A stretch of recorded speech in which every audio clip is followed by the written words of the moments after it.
اور نبی پاک علیہ الصلوۃ والسلام نے فرمایا جو درمیانی چال چلتا ہے وہ کبھی تنگ نہیں ہوتا، جو اعتدال کا رستہ اختیار کرتا ہے تکلیف میں نہیں آتا۔ معتدل چلنے والے لوگ جو ہوتے ہیں ان کا بیلنس ہمیشہ ٹھیک رہتا ہے، ان بیلنس نہیں ہوتے۔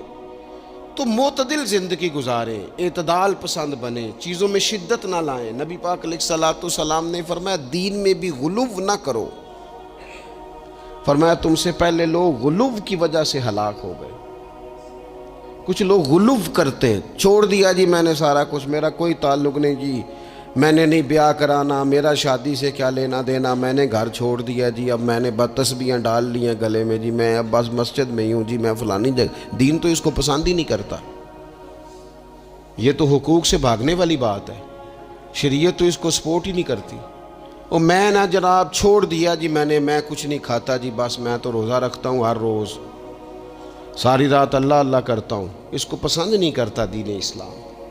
آپ کو معتدل رہنے کا کہا گیا ہے۔ وہ جو رہبانیت اختیار کر لی تھی یہودیوں نے، عیسائیوں نے، غاروں میں چلے گئے، نکل گئے جنگلوں میں، تو حضور نے فرمایا میرے دین میں کوئی رہبانیت نہیں ہے۔ دین تو کہتا ہے کہ آپ روٹین کے کام کریں، روٹین کے، اور روٹین کے کام ہی صحیح کر کے کریں، اسی میں آپ کو اللہ کی رضا نصیب ہو جائے گی۔ لیکن حضور نے فرمایا جو محنت کر کے روزی کمانے والا اللہ کا دوست ہے، سچا تاجر جو ہوگا اسے اللہ قیامت کے دن نبیوں کے ساتھ جگہ عطا فرمائے گا۔ تو نبی پاک علیہ الصلوۃ والسلام نے تو سپورٹ کر دی، فرمایا جو تو کام کر رہا ہے یہی کرتے کرتے تجھے اللہ کا قرب نصیب ہو جائے، اسی کو صحیح کر کے کر۔ یہ جو غلو ہے، یہ جو شدت پسندی ہے، اسے منع کیا۔ نبی پاک علیہ الصلوۃ والسلام کے گھر میں 3 صحابہ کرام علیہم رضوان تشریف لے گئے۔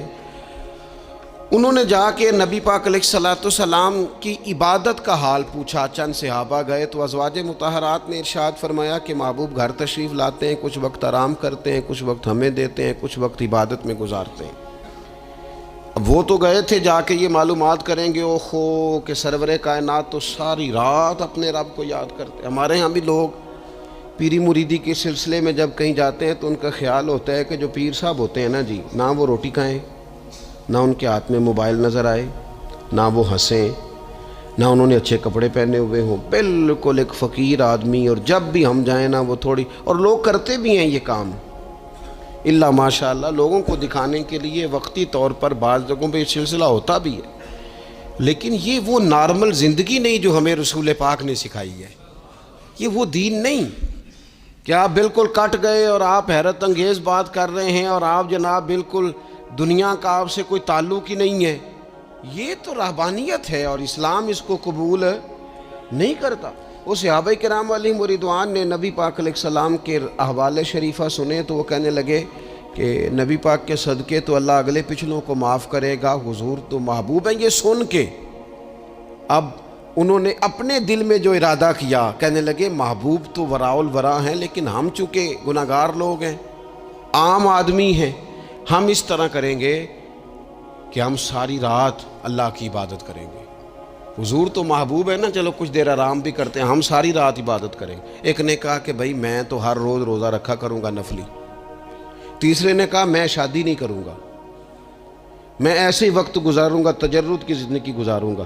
رسول پاک علیہ السلام کو جب اس بات کی خبر پہنچی تو پتہ حضور نے تبصرہ کیا کیا؟ قربان جائیں، کیا انداز ہے گفتگو کا۔ محبوب فرمانے لگے یہ میں نے کیا سنا ہے کہ میں شادی نہیں کروں گا اور میں ہر روز روزہ رکھوں گا اور میں ساری رات ہی نفل پڑھوں گا، آرام ہی نہیں کروں گا۔ محبوب فرمانے لگے میں تم سب سے زیادہ اللہ کو جانتا ہوں اور میں تم سب سے زیادہ رب سے ڈرتا ہوں۔ حضور فرمانے لگے میں نے تو شادیاں بھی کی ہیں، میرے تو بچے بھی ہیں۔ حضور فرمانے لگے میں تو روزہ بھی رکھتا ہوں اور میں تو نفلی روزے چھوڑتا بھی ہوں۔ محبوب کریم علیہ الصلوۃ والسلام فرمانے لگے میں تو رات کو عبادت بھی کرتا ہوں اور آرام بھی کرتا ہوں۔ اللہ کے رسول صلی اللہ تعالیٰ علیہ وسلم ارشاد فرماتے فرماتے بات کہاں تک لے گئے؟ حضور فرمانے لگے اپنے یہ سارے طریقے، اپنی یہ سنت حضور بیان کر کے کہنے لگے سن لو بھائی، جس نے میری سنت سے منہ موڑا اس کا مجھ سے تعلق ہی کوئی نہیں، میرے طریقے پہ چلو۔ جو میں تمہارے لیے اسوہ چھوڑ کے جا رہا ہوں اس اسوے کو اپناؤ، اس طریقہ مبارکہ پر عمل کرو، اعتدال نہ چھوڑے کبھی بھی۔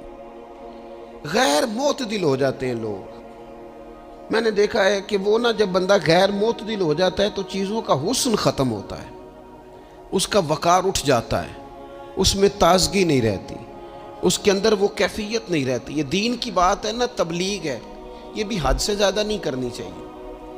حضرت عبداللہ ابن مسعود رضی اللہ تعالیٰ عنہ سے لوگوں نے کہا تھا ہمارا دل کرتا ہے اب روز واز کریں، روز تقریر کریں، ہم روز سنیں، تو آپ فرمانے لگے نہیں، ہفتے میں 3 دن بات کروں گا۔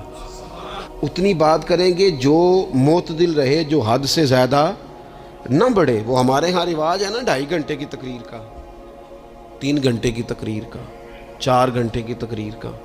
تو ہم سے لوگ کئی دفعہ کہتے ہیں اسی تے جے گل سمجھن لگے تو تسی ختم کر دیتی۔ تو میں نے کہا آپ شروع لیٹ ہوئے ہیں نا، ہم اللہ کے فضل سے پہلی بات سے شروع ہو گئے تھے، ہم نے وہ آدھا گھنٹہ تمہید پہ نہیں نہ لگایا۔ تجاوز نہ کریں چیزوں سے، اعتدال میں رہیں۔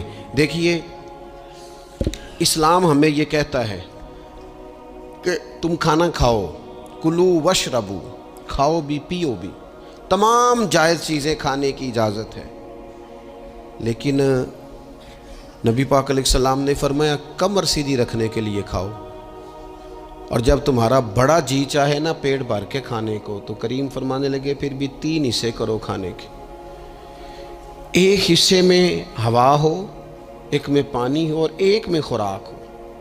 پھر بھی پیٹ بھر کے نہ کھاؤ، بلکہ اللہ کے رسول صلی اللہ تعالیٰ علیہ وسلم فرمانے لگے کسی نے اتنا برا برتن بھرا ہی نہیں جتنا کسی نے اپنے پیٹ کو بھرا، سب سے برا برتن تم نے بھرا۔ زیادہ کھائیں گے خواہشات زیادہ پیدا ہوں گی، زیادہ کھائیں گے نیند زیادہ آئے گی، زیادہ کھائیں گے غفلت زیادہ طاری ہوگی۔ لیکن کچھ لوگوں کا مقصد زندگی کھانا ہے،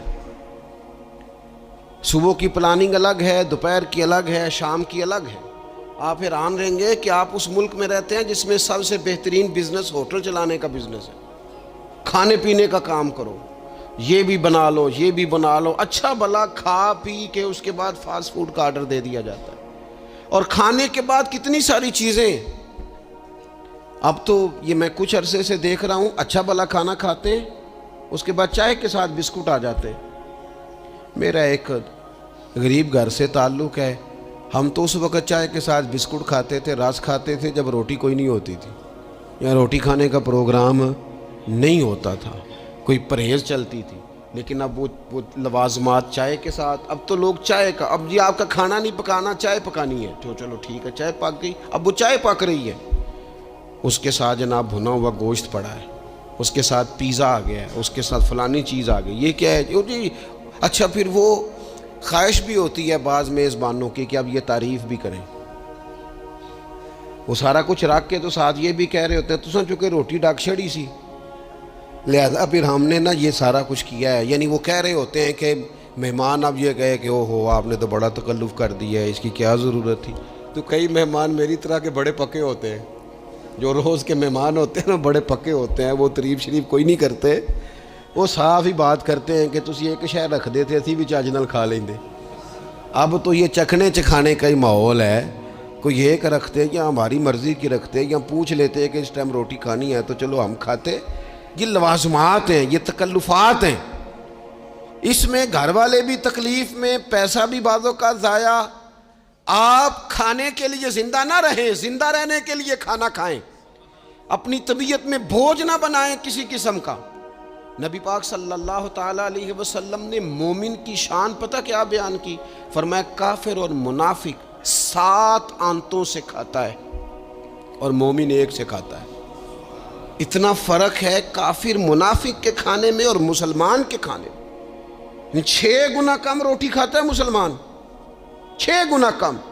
حضرت عمر فاروق ملک کے شام میں حضرت ابو عبیدہ بن جراح سے ملنے کے لیے گئے تو کہنے لگے اتنی دور سے آیا ہوں، سپہ سالار روٹی تو کھلا۔ تو انہوں نے اپنے بیگ سے رات کا خشک ٹکڑا کھانے کا نکالا اور پانی کا پیالہ دے کے کہنے لگے عمر یہ لو کھا لو۔ تو حضرت فاروق اعظم کہنے لگے یہی وہ مزیدار روٹی تھی جس کے لیے میں تیرے پاس آیا تھا، یہی وہ کھانا تھا، میں تلاش کر رہا تھا کہ یہ تمہیں ملے گا۔ کدھر گئے وہ لوگ؟